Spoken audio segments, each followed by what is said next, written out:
એક હતો સામાન્ય માણસ રણછોડ. નામ ભલે રણછોડ, પણ એ કોઈ દિવસ રણ છોડીને ભાગે એવો નહોતો. ગામડાના પાદરે એની નાનકડી ઝૂંપડી, જેમાં એની ઘરડી માતા અને નાનો ભાઈ કાળિયો રહે. એમની જીવાદોરી હતી ખેતી, પણ ધરતી માતા પણ એનાથી રીસાયા હોય એમ કેટલાય સમયથી વરસાદનું એક ટીપું પણ નહોતું પડ્યું. ખેતરો સૂકા ભટ્ટ, માથું ઊંચું કરીને ઊભેલી ગાયોના હાડપિંજર દેખાય. પરિસ્થિતિ એટલી વિકટ બની ગઈ હતી કે પેટ ભરવા પણ ફાફા મારવા પડે. રણછોડની આંખોમાં રોજ રાતે ઉજાગરાની લાલચ ઘેરાતી. શું કરું માં? ક્યાં જાઉં? ક્યાંથી લાવું અનાજ? એના મનમાં સતત આ જ વિચાર ઘુમરાતા. એક દિવસ કાળિયો ભારે તાવમાં ભટકાયો. નાનકડા શરીરમાંથી જાણે બધી શક્તિ હરાઈ ગઈ હોય એમ એ નિસ્તેજ પડ્યો હતો.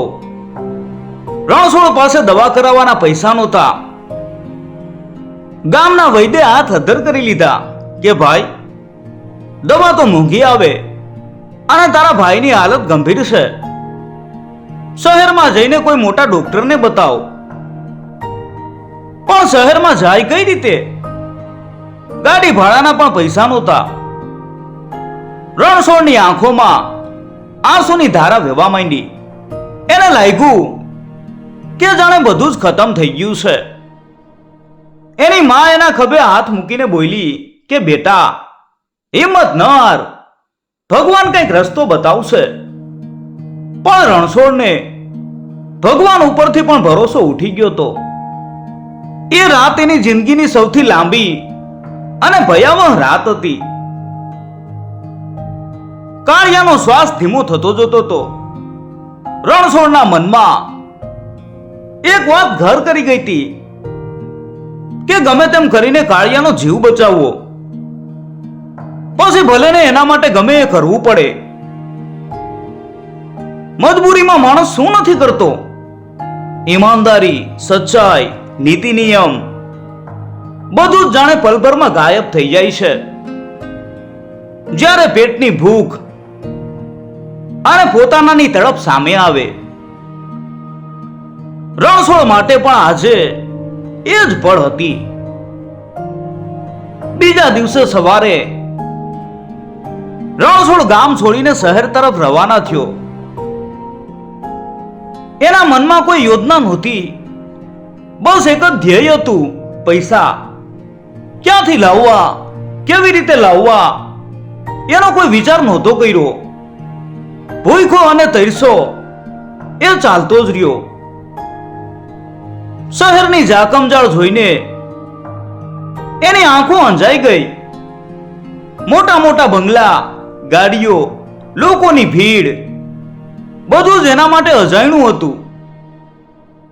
એક ક્ષણ માટે તો એને લાગ્યું કે એ ખોટી જગ્યાએ આવી ગયો છે. પણ કાળિયાનો નિસ્તેજ ચહેરો એની આંખો સામે તરવરી ઉઠ્યો અને એના પગ આપોઆપ આગળ વધ્યા. એ શહેરમાં એવા લોકો પણ હતા જે દિવસ રાત મહેનત કરીને માન 2 ટંકનું જમવાનું મેળવી શકતા, અને એવા પણ હતા જે આલિશાન મહેલોમાં રહેતા, જેમની પાસે સંપત્તિનો કોઈ હિસાબ નહોતો. રણછોડના મનમાં કંઈક અજુગતું ઘુમરાઈ રહ્યું હતું. એના મનમાં ચોર બનવાનો વિચાર ક્યારેય આવ્યો નહોતો. એને ચોરી કરવી, પાપ કરવું એ બધું બહુ ખરાબ લાગતું. પણ આજે એની મજબૂરીએ એને એવા રસ્તા ઉપર લાવી દીધો હતો જ્યાં એને પાપ પુણ્યનો ભેદ પણ ભૂલી જવું પડ્યું. એની આંખોમાં એક વિચિત્ર ચમક હતી, હિંમતની, નિરાશાની અને કાળિયાને બચાવવાની જીદની. એ રાત્રે શહેરના એક અંધારા ખૂણામાં રણછોડ એક સામાન્ય માણસ મટી અને એક અજાણ્યો ચોર બનવા જઈ રહ્યો હતો. એને ખબર નહોતી કે આ એક પગલું એની આખી જિંદગી બદલી નાખશે.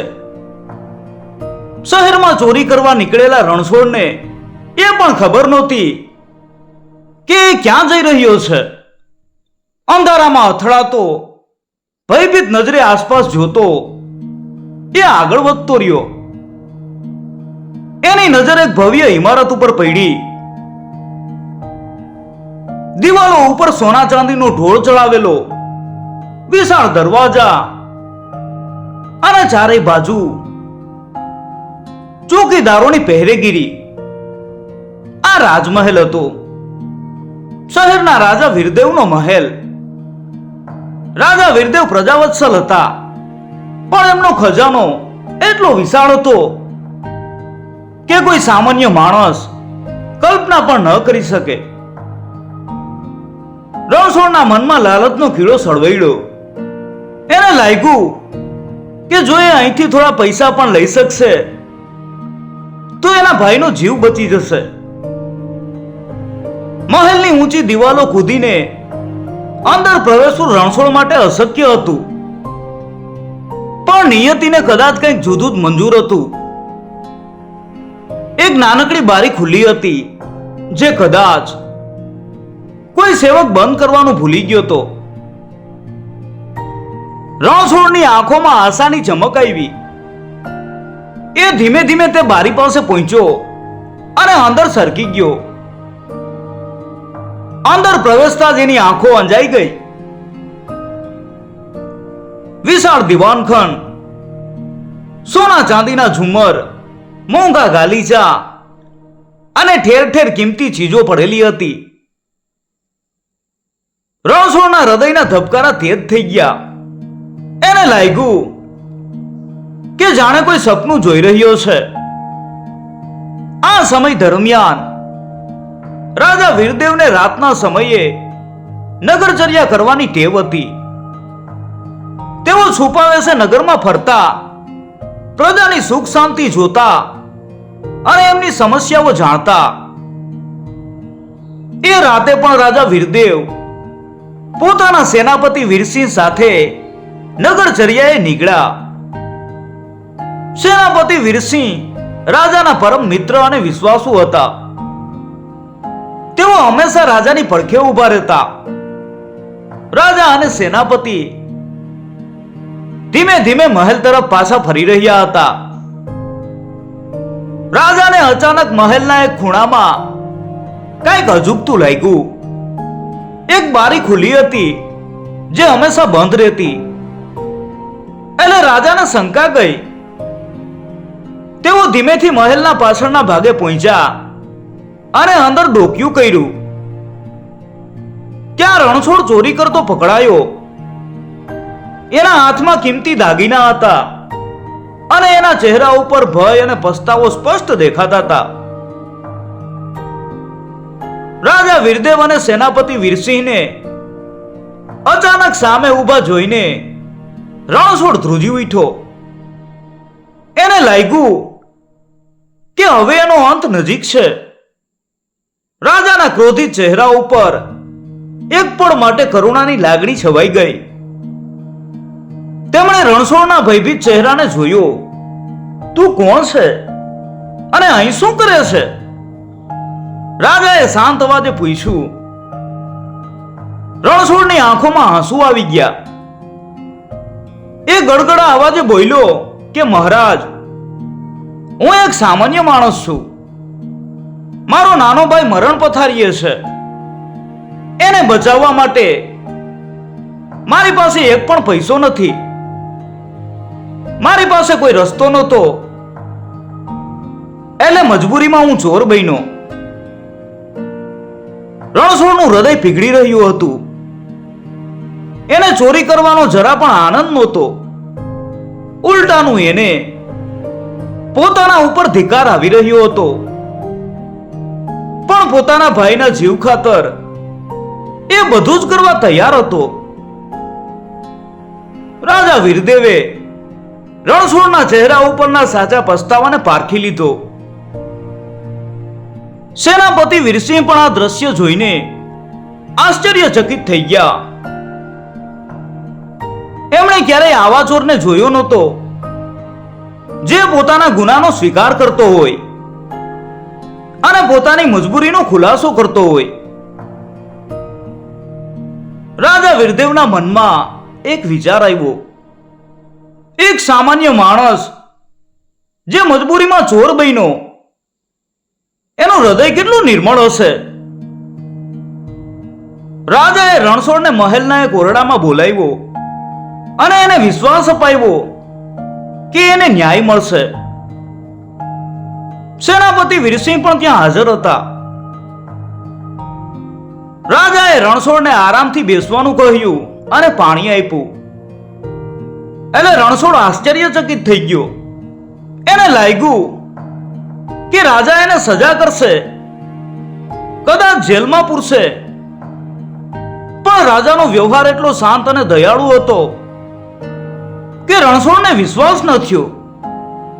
રાજાએ પૂછ્યું, તારું નામ શું છે અને તારા ભાઈને શું થયું છે? રણછોડ થોડોક સ્વસ્થ થયો અને ધીમે ધીમે પોતાની આખી વાત રાજાને કહી.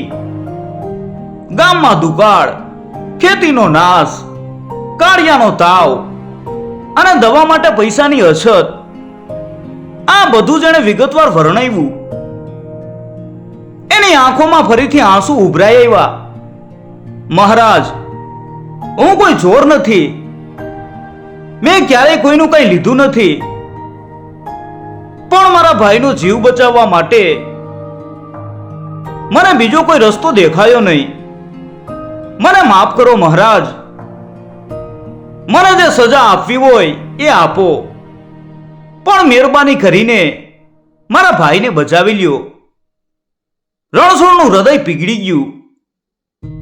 એના ચહેરા ઉપર પસ્તાવો અને લાચારી સ્પષ્ટ દેખાતી હતી. રાજા વીરદેવ ધ્યાનથી રણછોડની વાત સાંભળી રહ્યા હતા.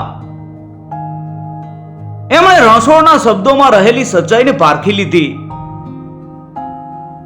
સેનાપતિ વીરસિંહ પણ આ દ્રશ્ય જોઈને વિચારમાં પડી ગયા.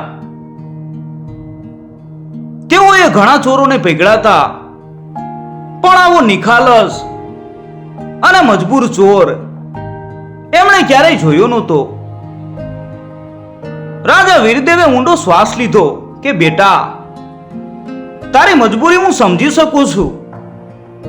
માણસ જ્યારે સંકટમાં હોય છે ત્યારે એને સાચા ખોટાનો ભેદ નથી દેખાતો. પણ ચોરી કરવી એ ગુનો છે અને એની સજા તો થવી જ જોઈએ. રણછોડનું મોઢું પડી ગયું. એને લાગ્યું કે હવે રાજા સજા કરશે. પણ રાજાએ આગળ કહ્યું, પણ તારી સચ્ચાઈ અને તારા ભાઈ પ્રત્યેના પ્રેમને જોઈને હું તને એક તક આપવા માંગુ છું. રાજાએ પોતાના સેનાપતિને આદેશ આપ્યો કે વીરસિંહ, આ માણસના ભાઈની સારવારનો તરત જ બંદોબસ્ત કરો. એને શ્રેષ્ઠ વૈદ્ય પાસે લઈ જાઓ અને એના ઈલાજમાં કોઈ કસર ન રહેવી જોઈએ. સેનાપતિ વીરસિંહ આશ્ચર્યચકિત થઈ ગયા. એમણે ક્યારેય રાજાને કોઈ ચોર પ્રત્યે આટલી દયા દાખવતા જોયા નહોતા.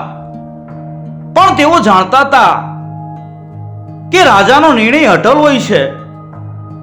રણછોડની આંખોમાં આશાની ચમક આવી ગઈ. એ રાજાના પગે પડી ગયો અને બોલ્યો કે મહારાજ, આપનો ખૂબ ખૂબ આભાર. આપે મારા ઉપર જે ઉપકાર કર્યો છે એ હું ક્યારેય ભૂલીશ નહીં. હું જીવનભર આપનો ઋણી રહીશ. એટલે રાજાએ એને ઊભો કર્યો કે ઊભો થા બેટા. તારી ઈમાનદારી અને તારા હૃદયની શુદ્ધતા જોઈને હું પ્રભાવિત થયો છું. તું સાચો માણસ છે. બસ સંજોગોએ તને આ રસ્તે ધકેલ્યો છે. રાજાએ પછી રણછોડને પોતાના મહેલમાં જ રહેવાનો આદેશ આપ્યો. જ્યાં સુધી તારો ભાઈ સાજો ન થાય ત્યાં સુધી તું અહીં જ રહેજે. તારે જે પણ મદદ જોઈતી હોય એ તું માંગી શકે છે. રણછોડને વિશ્વાસ ન થયો કે એક રાજા એક ચોર પ્રત્યે આટલી દયા દાખવી શકે છે? એને લાગ્યું કે જાણે ભગવાને જ એને મદદ કરવા માટે રાજાના રૂપમાં અવતાર લીધો છે. એ રાતે રણછોડ શાંતિથી ઊંઘી શક્યો. એના મનમાંથી ચોરીનો ભાર ઉતરી ગયો અને એના હૃદયમાં એક નવી આશાનો સંચાર થયો. રાજા વીરદેવના આદેશથી સેનાપતિ વીરસિંહ તરત જ રણછોડના ગામમાં ગયા. એમણે કાળિયાને શહેરમાં લાવવાનો બંદોબસ્ત કર્યો અને શ્રેષ્ઠ વૈદ્ય પાસે એની સારવાર શરૂ કરાવી. કાળિયો ધીમે ધીમે સાજો થવા લાગ્યો. રણછોડ રાજમહેલમાં રહીને કાળિયાની સંભાળ રાખતો. રાજા વીરદેવ પણ સમયાંતરે કાળિયાની ખબર પૂછવા આવતા.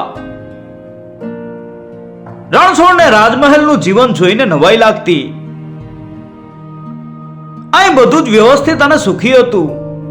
બહારની દુનિયામાં જ્યાં લોકો એક ટંકના ભોજન માટે વલખા મારતા હતા અને અહીં લોકો વૈભવી જીવન જીવતા હતા. એક દિવસ રાજા વીરદેવે રણછોડને પોતાના દરબારમાં બોલાવ્યો. રણછોડના મનમાં ફરીથી ડર સવાઈ ગયો. એને લાગ્યું કે કદાચ રાજા એને હવે સજા કરશે.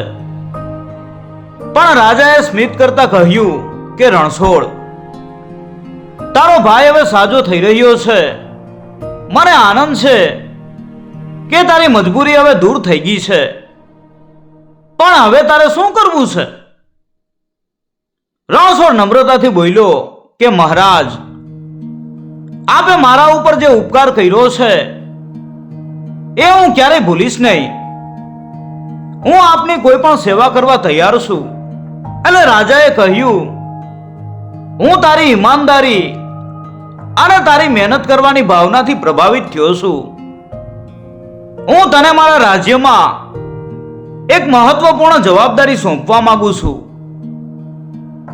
આ સાંભળીને રણછોડ અને સેનાપતિ વીરસિંહ બંને ચોંકી ગયા. સેનાપતિએ કહ્યું, મહારાજ, આ તો એક ચોર છે. તમે એને રાજ્યમાં કોઈ જવાબદારી કેવી રીતે સોંપી શકો? એને રાજાએ શાંતિથી કહ્યું કે વીરસિંહ, એ ચોર સંજોગોવશાત બન્યો તો. એના હૃદયમાં કોઈ ખોટ નથી.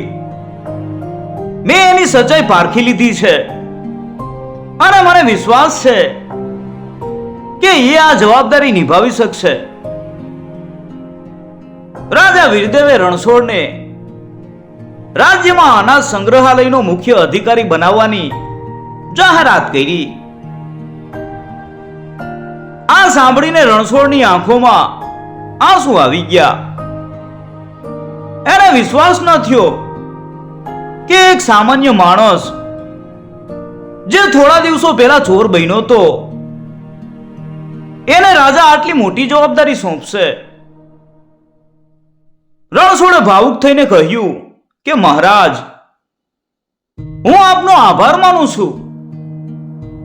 હું મારી પૂરી નિષ્ઠાથી આ કાર્ય કરીશ. આ નિર્ણયથી દરબારમાં કેટલાક લોકોને આશ્ચર્ય થયું, પણ કોઈ રાજાના નિર્ણય સામે બોલી શક્યું નહીં. રાજા વીરદેવ પોતાની પ્રજાની ભલાઈ માટે હંમેશા નવા અને હિંમતભર્યા નિર્ણયો લેતા. એને રણછોડમાં એક છુપાયેલી પ્રતિભા દેખાતી હતી. રણછોડે પૂરી લગન અને નિષ્ઠાથી પોતાનું કાર્ય શરૂ કર્યું. એણે અનાજ સંગ્રહાલયની વ્યવસ્થા સુધારી, અનાજનો બગાડ અટકાવ્યો અને જરૂરિયાતમંદ લોકોને સમયસર અનાજ પહોંચે એની ખાતરી કરી.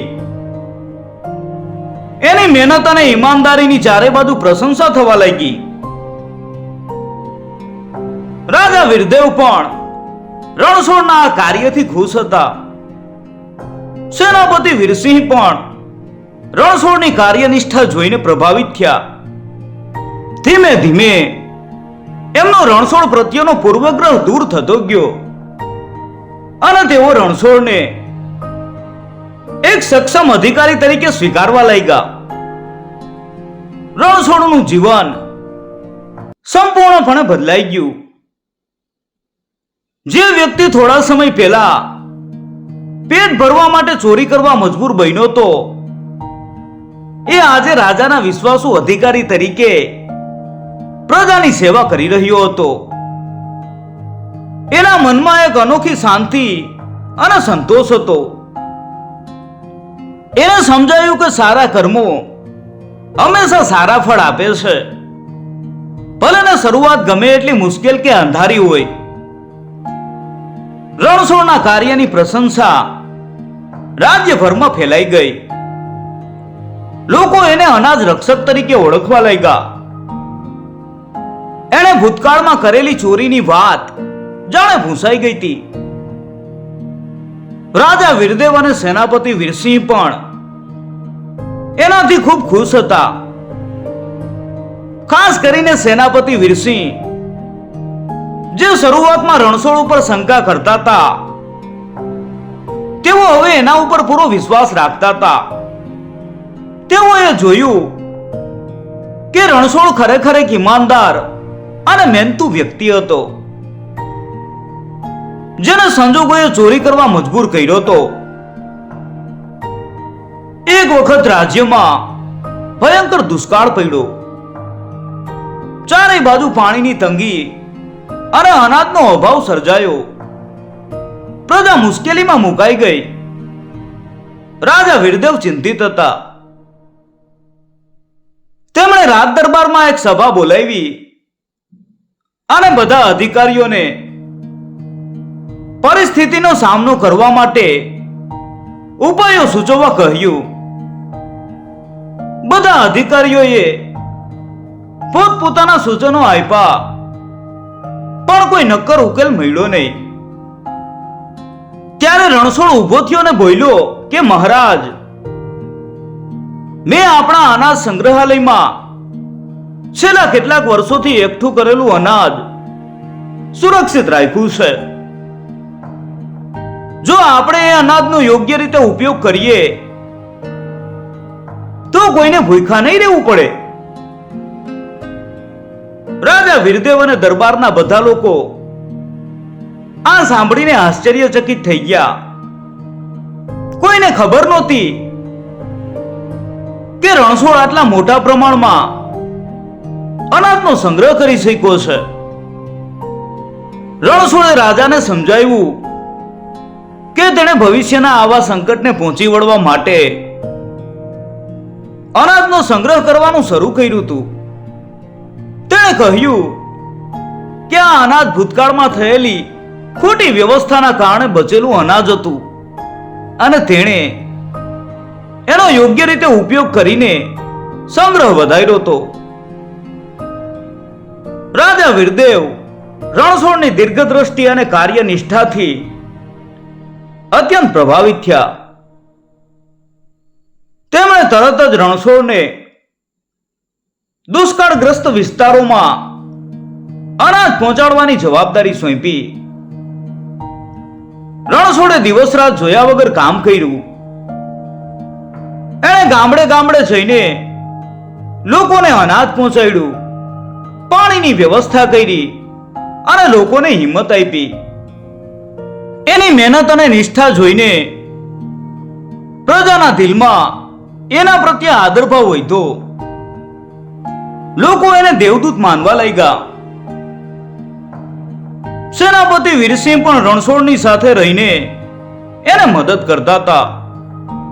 તેઓએ જોયું કે રણછોડ ખરેખર એક મહાન વ્યક્તિ છે, જેણે પોતાના ભૂતકાળને પાછળ છોડીને એક નવી ઓળખ બનાવી હતી. દુષ્કાળનો સમય પૂરો થયો. રાજ્યમાં ફરીથી શાંતિ અને સમૃદ્ધિ આવી. રાજા વીરદેવે રાજ દરબારમાં એક ભવ્ય સન્માન સમારોહનું આયોજન કર્યું. તેમણે રણછોડને બધાની સામે સન્માનિત કર્યો અને એને રાજ્ય રત્નનો ખિતાબ આપ્યો. રાજાએ કહ્યું કે રણછોડ, તે સાબિત કરી દીધું છે કે માણસના કર્મો જ એની ઓળખ હોય છે, ભૂતકાળ નહીં. તે સાબિત કર્યું છે કે મજબૂરીમાં કરેલો ગુનો ભૂલીને માણસ પોતાના સારા કર્મોથી સન્માન મેળવી શકે છે. રણછોડની આંખોમાં ખુશીના આંસુ હતા. એને યાદ આવ્યો એ દિવસ જ્યારે એ મજબૂરીમાં ચોર બન્યો હતો. આજે એ જ રાજાના મહેલમાં એ જ રાજા દ્વારા સન્માનિત થઈ રહ્યો હતો. એના હૃદયમાં એક અનોખો સંતોષ હતો. એને લાગ્યું કે જાણે એની બધી તપસ્યા સફળ થઈ ગઈ છે. સેનાપતિ વીરસિંહ પણ આ દ્રશ્ય જોઈને ભાવુક થઈ ગયા. તેઓએ રણછોડને ગળે લગાડ્યો અને એને અભિનંદન આપ્યા. રાજ્ય રત્ન બન્યા પછી રણછોડનું જીવન સંપૂર્ણપણે બદલાઈ ગયું. એને રાજમહેલમાં જ એક આલીશાન નિવાસસ્થાન મળ્યું. એનો નાનો ભાઈ કાળિયો પણ સંપૂર્ણ સ્વસ્થ થઈ ગયો હતો અને રાજમહેલમાં જ અભ્યાસ કરતો હતો. રણછોડ પોતાની માને પણ ગામડેથી શહેરમાં લઈ આવ્યો હતો. તેઓ બધા સુખી જીવન જીવી રહ્યા હતા.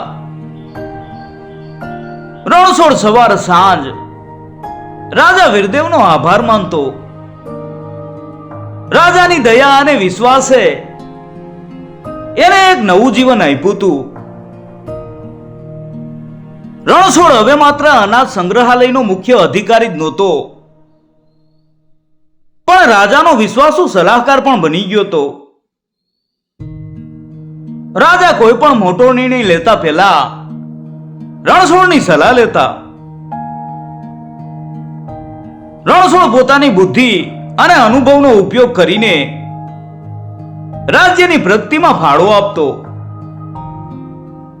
તેણે રાજ્યમાં ખેતી સુધારવા માટે નવા ઉપાયો સૂચવ્યા, પાણીના સંરક્ષણ માટે યોજનાઓ બનાવી અને ગરીબ પ્રજાના કલ્યાણ માટે કલ્યાણકારી કાર્યો શરૂ કર્યા. સેનાપતિ વીરસિંહ અને રણછોડ ગાઢ મિત્રો બની ગયા. તેઓ સાથે મળીને રાજ્યના વિકાસ માટે કામ કરતા. સેનાપતિએ પોતાની ભૂતકાળની શંકાઓ બદલ રણછોડની માફી માંગી અને રણછોડે પણ એમને હસીને માફ કરી દીધા હતા. એમના સંબંધોમાં આદર અને વિશ્વાસ હતો. એક સાંજે રાજા વીરદેવ, રણછોડ, સેનાપતિ વીરસિંહ અને કાળિયો રાજમહેલના બગીચામાં બેઠા હતા. કાળિયો હવે મોટો થઈ ગયો હતો અને રાજકુમાર જેવો લાગતો હતો.